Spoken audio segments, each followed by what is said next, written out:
um, you know, pretty sudden or pretty drastic that November opens with, Taurus, for you, but I'm showing that there may be some fear or resistance to that change. The first card that I'm getting out of the gate here is Tower in reverse. And Tower represents change that kind of comes out of nowhere, change that we may not see coming, and change that tears down old structures that have been in existence, or things that we thought were permanent. You can see Tower here is like the castle. It's made of stone. It's very stable. It's very well established. And that represents the established norm, the way things have been, the way things are, you know, governments, solid relationships, solid foundations, all of that. Lightning's coming in and striking Tower and causing it to catch fire and for everything to crumble. So I'm getting the image of Tower of Babel. You know, sometimes when you build too high, it crumbles down. So, and sometimes, you know, even things that look the most permanent can't be sustained over long courses of time. Even ancient ruins, you know, we'll see that what was built a long time ago and was very structured and rigid in its time eventually crumbles over the course of time. In many cases, for these lightning bolts coming in, this is new divine information that is affecting this tower and igniting it. So it's sudden change, stormy change, out in the middle of nowhere, unexpected, you know, don't always see this coming. In the reverse position, it shows that there may be some fear about that, some resistance about that, some delay, in some ways, the tower energy that is very much there, the change, the sudden dramatic change, forceful change, is not being allowed to come through clearly and easily. That means that you might be resisting this, or that you might, again, just have fears or doubts about it happening. So that is going to be my first message to you, Taurus, for November, is embrace the change. Embrace the storm. Don't fight against it. Don't swim upstream. See if you can work on allowing whatever change comes out of left field, because really it's breaking open to new structures. There is someone who is a earth sign involved with this, and this could very well be you, Taurus. This is the Queen of Coins, and Queen of Coins is a very Taurian sign, you know, archetype. She's down to earth, she's practical, she's good with money, she is like the person that you'd be expecting to cook a big meal for all the visitors who are visiting, and she takes care of the animals and the children and the whole homestead here.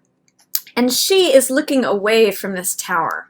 She is kind of trying to avoid it, and it's also in reverse. So this tells me if there's like this big explosion that happens, Mama ain't trying to hear it.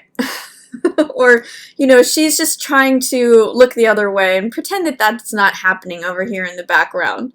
So again, I'm seeing, if this is not you, this could also be a Virgo or a Capricorn, but I'm kind of getting the sense that this might be you, Taurus. So if you are normally in a position of authority and you're trying to hold down the fort, you're trying to be practical, down to earth, trustworthy, all of that, you know, try to just glimpse over your shoulder once in a while to look at this tower and realize that it's not necessarily always a bad thing. It may look like a bad thing, but try to get over fears regarding it, or just glimpse over your shoulder and take it in whatever doses you can handle it, because it's actually breaking open your world. And tower's not necessarily always a thing to be feared. Again, whenever you roll with the storm, instead of trying to fight against it, you're stronger on the other side of it to continue with your life. So rely on your own practical, grounded self. That's the earth energy is coming through in the upright position here, and this is the person who maintains her cool. She's practical. She's trustworthy. She's grounded. That's a really good word here. Stay in that. Be Queen of Coins, because she can sort of like breathe through whatever is coming at her. It also looks like Eight of Wands in reverse. Eight of Wands means that things are happening quickly. Things are flying through the air. The information is almost lined up. It's approaching quickly. This is sort of like the feeling of a pot of water that is just about ready to boil, and it's, you know, the last 10%, last 10 or 20% needs to happen, or the last piece of information needs to come in. That's what Eight of Wands means. Things happening quickly, information coming in, things lining up, wands flying through the air, information being conveyed. In the reverse position, this is like a resistance to that information being conveyed. There may be some last piece of the puzzle. It's coming at you, and you're trying to resist it. It's like, don't tell me that. I don't want to hear it. I don't want to see it. I know this stuff is coming at me. I know the times they are changing, but I don't want this to end, or I don't want that pot of water to boil. So it's almost like a denying or a resisting of the information that is coming at you. I'm going to encourage you, Taurus, if that's the case, try to be open to it. Try to roll with it. Try to look at how it might be beneficial to acknowledge what's happening. It could either be that stuff is happening when we have Eight of Wands in reverse. It could be stuff that's happening too fast for you, or it's too slow. It's in delay. It's not happening, you know, at the right time, coming for you quickly. It's like there's a resistance to things happening quickly. There's a resistance to receiving that last piece of information. So I kind of see that there's a storm happening around Taurus here. You know, and keep in mind, too, this is the dark night of the storm. This is like the clear day afterwards. So you're kind of trying to keep your cool in between. And the more you can focus on allowing things to happen that are happening, it's going to benefit you. It's going to be easier to retain your calm, composed, grounded center, Taurus. Because guess what?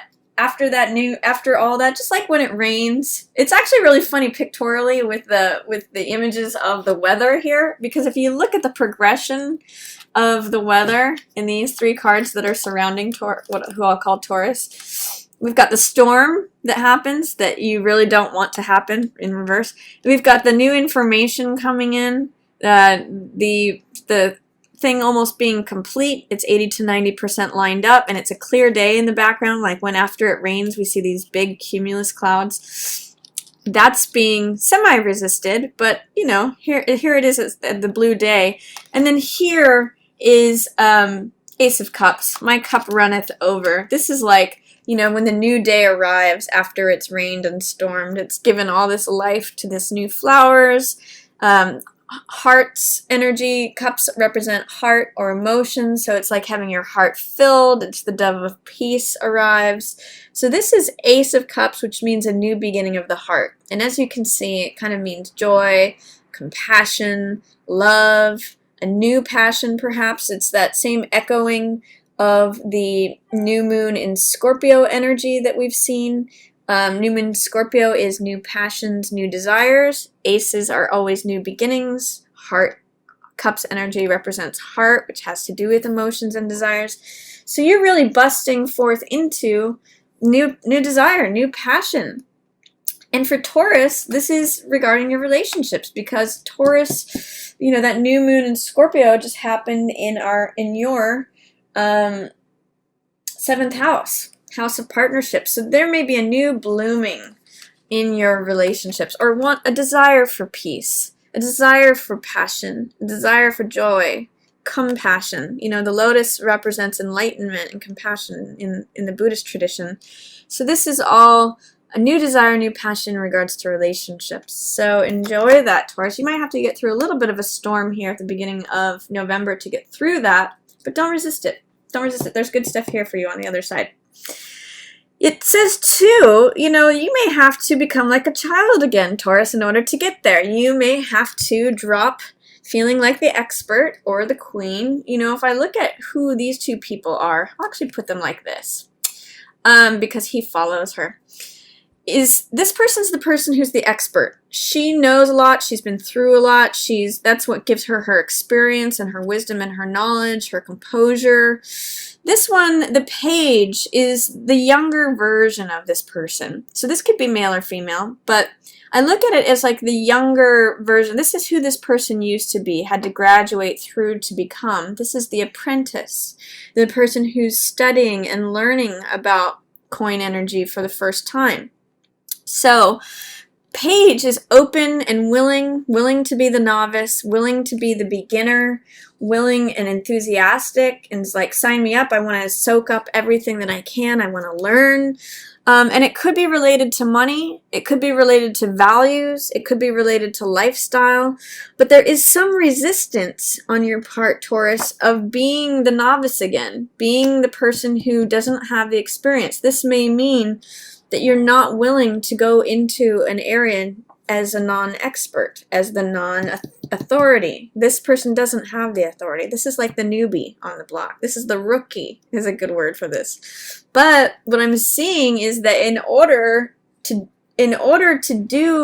achieve the world card, that's in reverse too.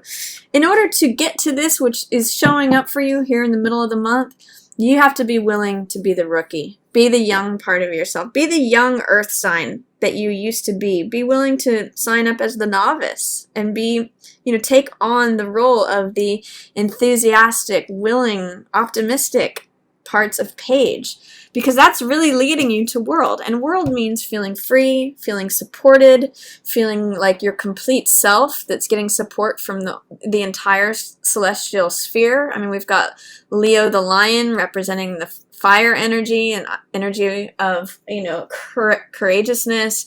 Taurus here is you, representing the physical element, physicality. Scorpio is represented by the eagle, which represents transformation and is the water element. And then we have Aquarius here, which is represented by the person, represents air or the mind element. So it's like you're supported in all realms when a world shows up. It's one of the best cards in the deck. It represents integration, freedom, victory, success, just completion of self, complete self. By blocking your willingness or optimism, you're blocking this, your access to this. Those are in reverse together. So as you become more open, as you become more enthusiastic, more willing, I'm even getting a sense of more vulnerable, more willing to be recognized or seen as the novice again, restarting, rebuilding, going back to a younger version of yourself or less experienced version of yourself, you reawaken this world. That's what allows you to get there. So consider that, Taurus. Don't be afraid to be like the young apprentice again, because guess what else it leads you to? Intimacy. Remember what I said about vulnerability? That's what this Lover's card is about. This is intimacy through vulnerability. You can see in this card, both of these people are naked, so they're being completely open with one another, completely connected. There's mature intimacy here going on, and it's love, it's compassion, it's care, it's lovers. It's as close as you can get with another human, and it's because you've been able to be vulnerable, be free, be open, be willing. It might be hard for you, and you might have resistance against that. That's what the cards in reverse are telling me. But if you can access it, this is there for you on the other side. This could be that new passion that's showing up for you. It could either be the beginning of a new relationship because you're open to it and allowing yourself for it, or it could be a new passion within your current relationship that by being this young person becoming free again, this comes about. So Taurus, there's some nice stuff for you here, especially mid-month, once you push through this, and if you're able to allow that younger side of yourself to come through. I mean, alternately, this could be another earth sign. This could be Virgo or Capricorn, maybe a child of yours that you're having a hard time with, and it's cramping in on your freedom, on you feeling like you get to be your full self. Like, this is the queen. And it could be that this is her in reverse because of interaction with this younger earth sign person, tension, friction. But I'm really getting the first interpretation more for you, Taurus, that this is the younger side of yourself. It could really go different ways for different different Taurians out there, but that's what's showing up. And then 2, I get, this is 2 of Wands in reverse. 2 of Wands has to do with personal power, courage, boldness. It's about a spiritual journey. In the card, it's like having the world in the palm of your hands, feeling like the world is yours. It's like the world is my oyster. And you do get help with this. This is your, I call it the Sherpa, but this is like when you're going on a mountain, mountain climbing, hiking Mount Everest or something. This is the person who carries stuff with you while you do your conquest, your travel, your exploration. I actually call it spiritual journey because it's, to me, this two of Wands is a spiritual card, integrating self and other, working with someone else to achieve something, all the plans and actions, and fire represents activity and action. When this is in reverse, it kind of feels like the gears are grinding, or that maybe you're not working well with an employee, or not working, you're subsuming your own confidence and boldness and power. It could be within this relationship that you're feeling like you're giving it up, your own confidence, boldness, personal power, all of that because of this. But it could just be that for whatever reason, you are dampening yourself, or you're feeling little less than, not feeling so bold, not feeling so confident, not accepting help could possibly be it, while there's another person wanting to help you. It could be like resistance to that help, or resistance to feeling like you can go out and do things. I'm not sure how it's going to show up for you, Taurus, but there it is. And then interestingly, you do receive help. These cards are both kind of interesting together. This card is a card of recovery, 6 of Swords. It has to do with going from stormy seas, hello Tower, to calmer horizons. And it shows someone who's receiving help from someone else. Now, whether this is you helping someone, Taurus, or someone helping you, or you helping yourself, those are all possibilities. But interesting, I'll put it like this, interesting transition from 2 energy, two people, one here to help the other one, but not in focus. They're helping this person, maybe being resistant to it, to becoming open to help and achieving recovery through it. Healing is another great translation for 6 of Swords. It can sometimes, I've even heard it be called science. So it's healing, it's recovery, it's the application of knowledge and wisdom to take yourself from a troubled situation to a calmer one. And, that can often mean receiving help. So it looks like if you are resistant to receiving help, to going on this journey, by the time the later part of November rolls around, you may be more open to that. And, this is a real channel of vulnerability, working with the effect of your world being turned upside down, maybe being more vulnerable, or accepting that you're a rookie or novice, that things are new, feel new again, that you don't necessarily have all the experience in this new situation, and maybe you are open to some help. So those are all possibilities going on there. I also see a air sign, 2 air signs in reverse. Both Knight and Queen of Swords. So either of these cards could be directly air signs. So this could be Gemini, Libra, or Aquarius. And they're both in reverse. So they're not seeing things in the same way that you are, Taurus. These people are, because they're air signs, they have to do with the mental element, mind people, in terms of thoughts, communication, ideas, knowledge, truth, wisdom. That's all air sign stuff. It's very mental energy. And normally, both Knight and Queen of Swords are advocates of the truth. And they can be very blunt. They can be very direct. It's actually both a strength and a liability in terms of they'll be very clear about what they think. However, in the reverse position, it's not necessarily in alignment with what you think, Taurus, and it's not necessarily to your benefit.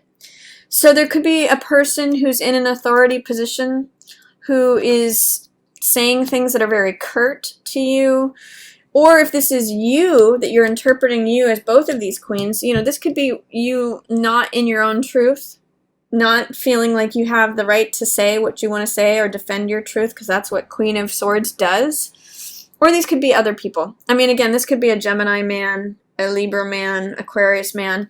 They're kind of on both sides of this Four of Cups. So it tells me that there may be some disagreement regarding Four of Cups issues. Now, Four of Cups has to do with someone checking out, emotionally especially. Cups represent the heart and emotion. And Three of Cups says, or rather Four of Cups says, these three cups are always here, they're always the same, they'll always be the same. I'm bored, I don't care, I checked out. I'm just looking at I'm just like navel gazing. I actually call this a Rip Van Winkle card, because he just like kind of falls half asleep, and he's kind of unaware of what's going on around him. He's just focused on the three cups, like, is this all there is? Whereas the universe is trying to hand this person another piece of heart, another more emotional life, more. It's this cup. I mean, look at these cards. They're almost. This is what's being depicted here. I'm handing you the cup runneth over, peace, joy, new passion, new love, new creativity, all of that. But the Four of Cups person doesn't see that, because they're too preoccupied with what's going on in you know, in sort of like their cycle of thinking, that they miss out on this extra cup, that they don't see that they've checked out. They don't realize they're asleep or aloof or bored, or, you know, they just don't, they're not engaged. They're not present. So I get the sense here, Taurus, that there is some fighting of ideologies. You know, Queen of Swords and Knight of Swords are usually on the same side. You know, this could even be mother-son, or it could be husband-wife, girlfriend-boyfriend. You know, any of those ways can translate. And they're usually on the side of the truth. But both of them are upside down right now, because over this issue of non-participation in some way, aloofness, non-engagement, not being willing to see the cup that's coming towards them. You know, someone is not seeing that love is coming at them. They're kind of ignoring it. They're kind of just checked out. So that's going on for you at the end of the month, Taurus. And I'm just going to say, receive help. You know, be open, be vulnerable, enjoy this lover's energy that's happening for you mid-month, enjoy this new passion, new desire that's coming for you, like after the storm. There's a lot going on for you in November. So, if it can help you, water energy is going to help this. If there is any dialogue between two people that is in conflict or in tension, bring water into the situation. Bring heart energy into the situation. This is where you unite, you know? Don't do a standoff ideologically. Let heart energy fuel what's going on here. So that's my reading for you, Taurus, for November.